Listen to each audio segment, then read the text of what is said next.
happen. Let's talk about the importance of protein for different aspects of the body. First, pertaining to muscle. Why is protein so important for muscle? I think the first thing you have to understand about protein, and this is muscle, but it's whole body. Um, the main need for protein is that we're constantly repairing and replacing proteins in our body. We have to make between 250 and 300 grams of new protein every day just to stay healthy. Um, that means you replace essentially the equivalent of every protein in your body 4 times every year.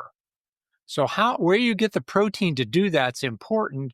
And then you compound that with, we know that as you get older, the efficiency of what you do that becomes more difficult. It goes down. So when you're young, when you're 25, when you're 22, eating a lower protein diet, it seems like it works pretty well for a while.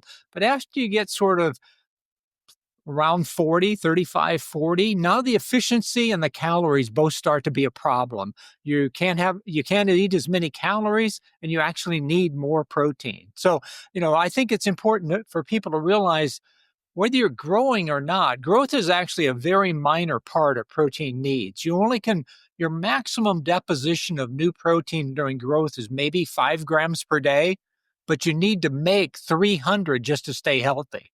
So that's a different way of thinking about the importance of protein. So, when you say that we have to make new proteins every single year, what does that mean in terms of the actual body? What's happening in the cells in the body? Yeah, so every protein in the body has what we call a half-life. It only lasts so long. It has a lifespan. So there are enzymes in the liver that are replaced every hour. We know that red blood cells are replaced every 30 days or so. We know that blood proteins are replaced every 12. Muscle proteins are replaced every 15 to 20 days. So, they all have, and then connective tissues like 100 days. That's why if tear an Achilles tendon, it takes you months to recover because connective tissue has a very slow turnover. So anyway, there's this constant rate of what we call protein turnover going on.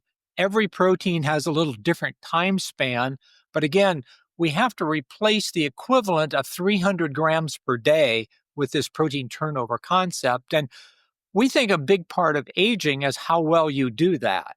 If you do it inefficiently, that's part of aging. That's why people who have higher protein turnover, have higher protein diets, they tend to have better skin characteristics. They have better hair. It's just part of that repair and replacement process.